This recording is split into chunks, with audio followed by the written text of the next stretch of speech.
I am Sudesh Sharma from SN high school. आज का topic class 9 science chapter number 3। Chapter number 3 में हमने बात की थी एटम एंड मॉलिक्यूल्स। एटम्स क्या होते हैं और मॉलिक्यूल्स क्या होते हैं। एटम्स क्या क्या किसी भी मैटर या किसी भी एलिमेंट की सबसे छोटी इकाई या सबसे छोटी यूनिट एटम, जिसे आगे डिवाइडेबल नहीं किया जा सकता, लेकिन फर्दर 20th सेंचुरी में it is dividable into electron, proton, neutron, और बहुत सारे एटम्स मिलके एक मॉलिक्यूल बनाते हैं। राइट, से सपोज करते हैं H2O क्या है।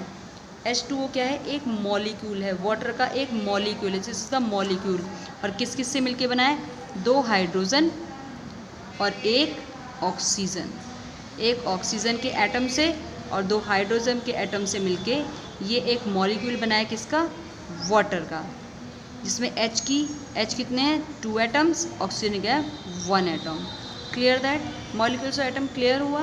मीन बहुत सारे एटम्स क्या है, कभी सिंगल फॉर्म में रह ही नहीं सकता, ये कंबाइन होके मॉलिक्यूल्स बना लेते हैं। राइट, उसके बेस पे हमने क्या था, 2 लेवॉशर ने अपने कुछ chemicals, law of chemicals combination के लिए दिए थे। First is law of conservation of mass, mean mass neither be created और not be destroyed, and law of constant proportion. जब भी किसी भी कहीं भी जगह किसी भी जगह पर कोई भी कंपाउंड बनता है तो उसके अंदर जो एलिमेंट्स यूज़ हुए हैं या जो मॉलिक्यूल्स यूज़ हुए हैं वो हमेशा एक डेफिनेट प्रोपोर्शन में ही पार्टिसिपेट करते हैं। अगर H2O की बात करते हैं तो इसमें हमेशा H2O में चाहे कहीं भी बने, कोई भी प्लेस हो, हमेशा 2 एटम हाइड्रोजन और 1 एटम ऑक्सीजन ही इन्वॉल्व होंगे और यही मिलकर एक वाटर का मॉलिक्यूल बनाते हैं। राइट बेटा? फिर एटम्स आर बिग और स्मॉल। फिर उसमें एलिमेंट्स को एटम के बेस पे अलग अलग डिफ्रेशिएट किया गया। स्टार्टिंग में डाल्टन ने उनके सिंबल के फॉर्म में किया था। राइट, उसके बाद आज हम पढ़ेंगे एटॉमिक मास। एटॉमिक मास क्या है? हमने जो पहले चैप्टर नंबर 4 भी पढ़ा है ना, उसमें एटॉमिक मास क्या होता है, किसी भी एटम एलिमेंट की सबसे छोटी यूनिट एटम के अंदर कितने इलेक्ट्रॉन, प्रोटॉन, न्यूट्रॉन। तो एटॉमिक मास क्या होता है? Number of proton plus number of neutron. Okay, चलिए सबसे पहले वो तो एटॉमिक मास, भाई किसी भी हम रिएक्शन को कर रहे हैं, कोई भी पर्टिकुलर सबस्टांस ले रहे हैं, मटेरियल ले रहे हैं, तो एक्चुअली इसका कुछ मास तो होना चाहिए जिसके बेस पर क्वांटिटी होनी, जिसके बेस पे हम उसे यूज़ करें। ज़्यादा क्वांटिटी यूज़ करें, this has been destroyed. Okay, इसके लिए एटॉमिक मास पहले माना गया डाल्टन के अकॉर्डिंग। जो एटॉमिक मास है क्या है? It is the characteristic atomic mass, किसी भी atomic mass of the atom, it's the fundamental unit, मतलब फंडामेंटल यूनिट है किसी भी मटेरियल की। ओके, तो इसको कैसे मेज़र किया, एटम के एटॉमिक मास को कैसे मेज़र किया? तो बहुत सारी डिफ़िकल्टीज आई।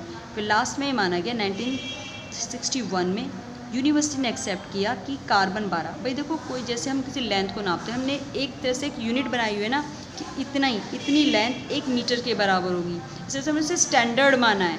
इसी टाइप से एक स्टैंडर्ड माना गया एटॉमिक मास के कार्बन 12 आइसोटोप्स को एक स्टैंडर्ड के रूप में लिया गया कि उसकी जितना मास है उसको 1 एटॉमिक मास के बराबर रखा गया, से कि हमने AMU में डिनोट किया। राइट, उसे माना गया कि ये एक एटॉमिक मास को कार्बन 12 के आइसोटोप्स के बराबर रखा गया। Okay, then 1 atomic mass unit is a mass unit equal to exactly 1/12 the mass of 1 atom of carbon 12। Okay, उसके बाद एटॉमिक मास दिए गए, जिससे कि देखो छोटा सा एग्जाम्पल भी दिया है। एक इन्होंने क्या लिया है, ये दिस इज द वाटरमेलन के 12 अलग अलग टुकड़े किए और एक पीस को 1 एटॉमिक मास के बराबर रखा, और उस 1 एटॉमिक मास को लेकर उसके अकॉर्डिंग हमने किसी भी ऑब्जेक्ट को मेज़र कर सकते हैं या उसका वेट बता सकते हैं, मास बता सकते हैं। It is clear? चलिए भाई, how to atom exist, atom कैसे एग्जिस्ट रहते हैं? हमें पता है एटम क्या है, कभी भी इंडिपेंडेंटली नहीं रह सकते। एटम आपस में ज्वाइन होकर मॉलिक्यूल्स बनाते हैं और आयंस बनाते हैं। Okay, and in molecules are ion aggregate to large number to form the, और यही आयंस और मॉलिक्यूल्स आपस में मिलकर बहुत सारे मैटर बना देते हैं, जिसे हम सी कर सकते हैं, देख सकते हैं, फील कर सकते हैं और टच कर सकते हैं। चलिए मॉलिक्यूल्स क्या है? हम कहते हैं molecules is the group of 2 और more atoms which are chemically bounded, एक दूसरे से केमिकली बाउंडेड है, एक दूसरे से केमिकली बाउंडेड है। बाउंडेड होने के कारण क्या है, इनके बीच में अट्रैक्टिव फोर्स होती है जो इन्हें एक दूसरे से बांधे रखती है, जो एक दूसरे से इन्हें बांधे रखती है। चलिए मॉलिक्यूल्स ऑफ एलिमेंट, किसी भी एलिमेंट्स के मॉलिक्यूल्स की बात करते हैं हम। सपोज करते हैं भाई molecules, the molecules of an element are constitute by the same type. भाई कभी कभी क्या है, किसी भी एटम, किसी भी एलिमेंट का एक मॉलिक्यूल, जैसे हम बात करते हैं H2O की और O2 की, H2O की और O2, O2 मतलब ऑक्सीजन। ऑक्सीजन में क्या है, 2 ऑक्सीजन के मॉलिक्यूल हैं, 2 ऑक्सीजन के क्या है मॉलिक्यूल हैं। अगर O2 एक डायटोमिक मॉलिक्यूल है, इसमें 2 ऑक्सीजन के क्या है एटम्स हैं जो एक दूसरे के साथ ज्वाइन होकर ऑक्सीजन का एक मॉलिक्यूल बनाते हैं। अगर हम करते हैं 2O2, 2O2 क्या है मतलब ऑक्सीजन के 2 मॉलिक्यूल है। 3O2 रखते हैं तो ऑक्सीजन के 3 मॉलिक्यूल हैं, राइट। जैसे कि आर्गन, हीलियम, दैट्स इट, ये क्या है एक मॉलिक्यूल। इसी टाइप से H2O की बात करें तो H2O क्या है, एक मॉलिक्यूल है किसका, वाटर का, पर इसमें एटम कौन सा है, हाइड्रोजन के 2 और ऑक्सीजन का 1 एटम है, तो इसकी एटोमिसिटी क्या होगी 3।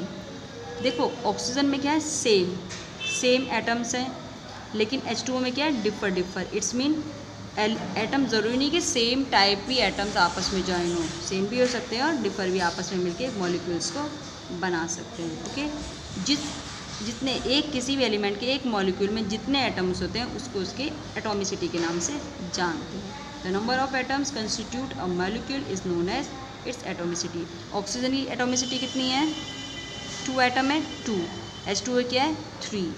P की क्या होती है, P4 लिखते हैं, तो P के कितने एटम्स, P4 यानी कि 4 होते हैं, राइट बेटा। अब है मॉलिक्यूल्स ऑफ कंपाउंड के मॉलिक्यूल्स, जैसे कि atom of different element joined together to definite proportion to form molecules of compound।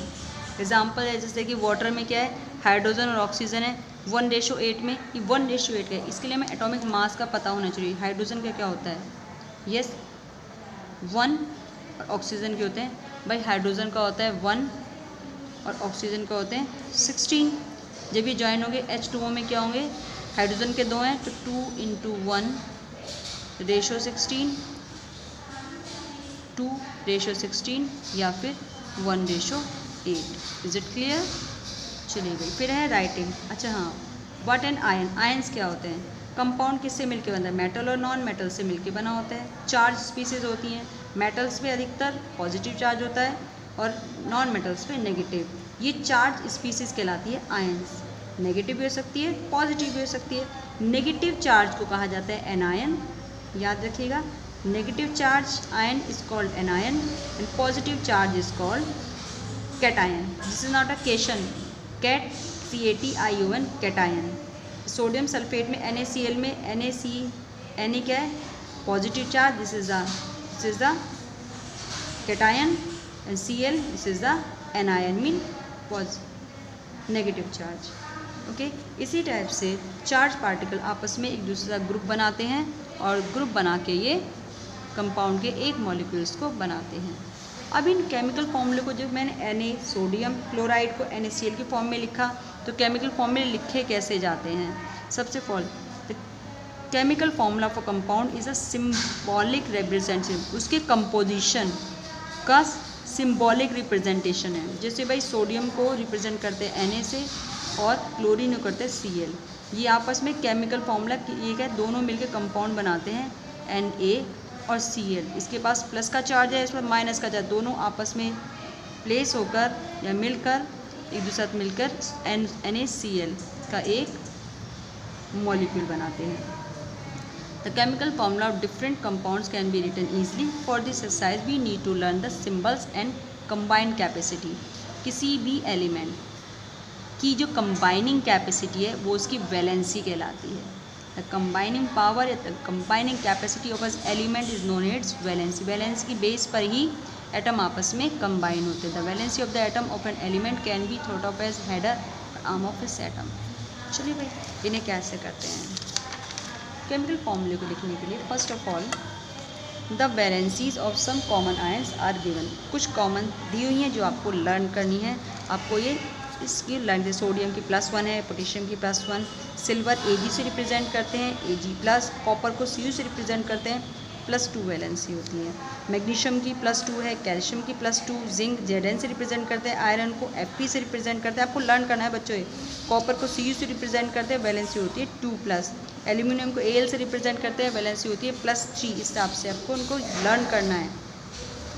Okay, फिर उसके बाद इन्हें सबसे पहले क्या करते हैं, वैलेंसीज और charges on the ion must balance.